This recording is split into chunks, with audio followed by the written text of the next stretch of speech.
محاولة للمس بأمن وسلامة المغرب هو توقيع على شهادة انتحار ونار تشتعل لتحرق ورقة الانفصال الذي ترعاه دولة في شمال إفريقيا. لم يعد مجرد طرف في نزاع إقليمي مفتعل. مخطئ من يعتقد أن ما وقع في مدينة السمارة يقف عند مجرد مقذوفات أطلقتها الجبهة الانفصالية للبوليزاريو وسقطت داخل الأحياء السكنية للمدينة. وواهم من يعتبر أن ما وقع يمكن تصنيفه في خانة التهديد الخطير للأمن القومي للمملكة المغربية، ولتسقط معها أسطورة الجبهة ومعها شعارات المظلومية، وليبقى الواقع واحدا ويصدح بلسان الحقيقة الساطعة: الصحراء مغربية والمغرب في صحرائه والصحراء في مغربها. فاجتاحوا القذائف على السمارة، التحليلات الاستراتيجية كتأكد بلي البوليساريو ما كانوش فقط كيضربوا مدينة، بل كانوا كيدقوا المسمار الأخير في النعش ديالهم. هذيك الليلة الخبراء كيشوفوا بلي ما لوحوش غير خردة عسكرية، لوحوا شهادة انتحار سياسي أمام العالم. والسر الحقيقي ماشي في القذيفة، السر كاين في الرد الصامت اللي بدا كيتحرك تحت الأرض. علاش السمارة وعلاش في هذا التوقيت بالضبط؟ هذا السؤال المركزي هو المفتاح اللي غادي يخلينا نفهموا الديناميكا الجديدة والأكثر خطورة في المنطقة، وكيفاش الخبراء الأمنيين كيفسروا هذا التحول الجذري اللي كيوقع. باش نفككوا هذا اللغز غادي نمروا عبر 6 محطات أساسية. غنبداو بصدمة السمارة، ندوزوا للتحول الجيوسياسي العميق، نحللوا لغة الأرقام والسلاح، نكشفوا حجم الضغط الدولي، نفهموا عقيدة الصبر الاستراتيجي، ونختم بالحل النهائي المطروح على الطاولة. المحطة الأولى: هندسة الصدمة، حادثة السمارة. المحللين الاستراتيجيين كيعتبروا بلي المقذوفات اللي ضربت السمارة ماشي مجرد هجوم عشوائي، بل هي محفز لرد فعل جيوسياسي صامت وقاطع. الخبراء كيسميو هذه الخطوة بشهادة انتحار سياسي. هذا الهجوم هو خطأ استراتيجي فادح عزل هذه الميليشيا تماما أمام مجتمع دولي ما بقاش كيتسامح مع استهداف المدنيين. المحطة الثانية: التفسير الجيوسياسي الجديد للصراع. كيفاش الخبراء الأمنيين عادوا تصنيف طبيعة هذا الملف؟ الدكتور عبد الحق الصنايبي حط النقط على الحروف وقالها بوضوح: أي مصاص بالأمن المغربي هو توقيع على نهاية الأطروحة. محاولة للمس بأمن وسلامة المغرب هو توقيع على شهادة انتحار ونار تشتعل لتحرق ورقة الانفصال. من خلال الهجمات على مدن السمارة والمحبس وأوسرد يبدو واضحا أن التنظيم الإرهابي للبوليزاريو قد غير من تكتيكات المواجهة من خلال تفادي مواجهة مباشرة مع القوات المسلحة الملكية والتحول إلى محاولة ترويع وإرهاب الساكنة المدنية. هذه الجملة تلخص الرؤية الصارمة لكيفية يتم التعامل مع أي تهديد في المنطقة. التحليل العميق يأكد بالاستهداف المدنيين نقل تصنيف البوليساريو من خانة ميليشيا كي تدعي المواجهة العسكرية لتنظيم إرهابي. هذا التحول حطهم أكاديميا وأمنيا في نفس الخانة مع الجماعات المتطرفة اللي بتنشط في الساحل.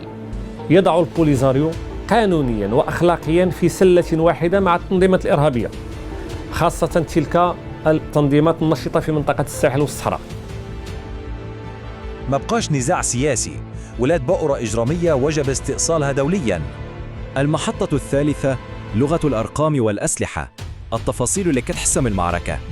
هنا فين كاين التفاصيل الخطيرة اللي كشف عليها الدكتور منار سليمي. نوعية الأسلحة والصواريخ المستعملة حسب التقارير هي إيرانية المنشأ، ولكن الغريب ماشي هو السلاح، الغريب هو الأصل ديال هاد المقاتلين اللي جايين من موريتانيا ومالي. هاد المعطيات كتقلب المفاهيم الكلاسيكية للنزاع رأساً على عقب. تقارير كتركز مزيان على هذا الرقم: 60% من هاد العناصر أصلهم من موريتانيا ومالي.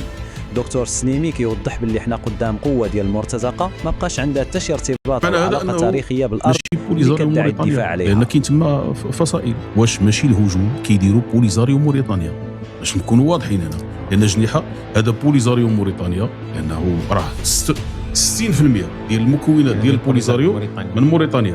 هذه الهضرة ماشي ديالي أنا، هذه الهضرة مازال لا استضفتي المحجوب السلك غيقول لك بأنه قالها كريستوفر روس هذيك الساعه اللي هو كنعرفوه انا 60% اللي شاف ديك الظاهره تما.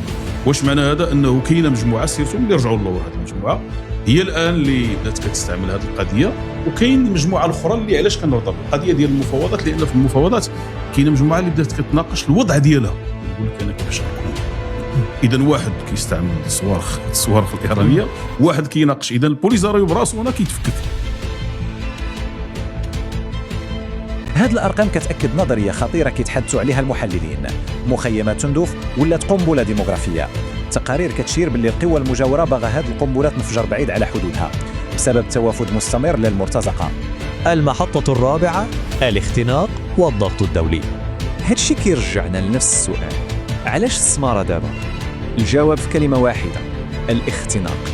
السفارة الأمريكية في الجزائر حسب التقارير الأمنية مارست ضغط كبير لتفكيك هذا الصداع في ظرف 18 شهر، وهذا الشيء كيتزامن مع تحرك غير مسبوق نشر قوات أمريكية في تمن راس بالجنوب الجزائري. في الجنوب في المحيط ديال تمن راس، هذه لا يعرفها الجزائر ملي كتقول لهم نشر قوات. هذاك اللقاء اللي كان ديال نائب كاتب الدولة اللي جا للمغرب، مش الجزائر هي الاولى، مع القائد ديال افريكوم. شنو ملي وقعت الاحداث ديال مالي انه هنا نشرات قوات امريكيه.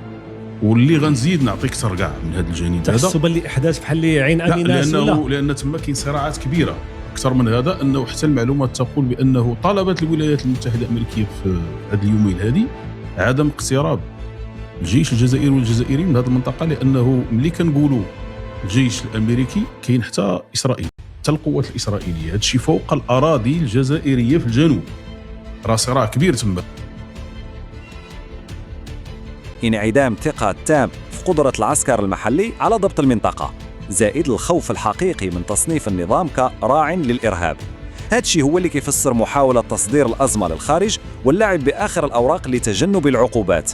المحطة الخامسة: الإتقان أو الصبر الاستراتيجي والدبلوماسية. قدام هاد الاستفزازات المغرب ما كيغوتش، كيطبق عقيدة الصبر الاستراتيجي. هذه العقيدة كتعني تجنب التصعيد الانفعالي الفوري واستغلال أخطاء الخصم لتحقيق انتصارات جيوسياسية بعيدة المدى. كيف ما كيأكد الدكتور سليمي، كل غلطة كيديرها الخصم كيربح فيها المغرب 10 سنين ديال الدبلوماسيا. الخطوات مدروسة. أولاً، استيعاب الاستفزاز بكل هدوء. ثانياً، الاعتماد بقوة على القانون الدولي. وثالثاً، تقديم أوراق الاعتماد كقوة استقرار إقليمية. المحطة السادسة والأخيرة: الحقيقة المطلقة وخريطة الحلول. الخلاصة ديال الخبراء، الملف طويناه. حادثة السمارة كانت نقطة تحول اللي خلات العالم يعترف باللي ما بقاش مجال للمناورة، وباللي كاين خيار واحد وحيد لإنهاء هذا النزاع المفتعل: مبادرة الحكم الذاتي تحت السيادة المغربية.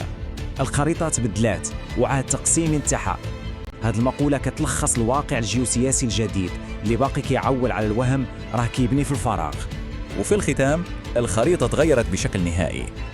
السؤال المطروح دابا: كيفاش غادي يتعامل المجتمع الدولي مع هذه الحقائق الأمنية الجديدة والخطيرة في منطقة الساحل والصحراء؟ هذا التحدي هو اللي غادي يرسم مستقبل الأمن في شمال إفريقيا. هل نحن نشهد اليوم نهاية حقبة؟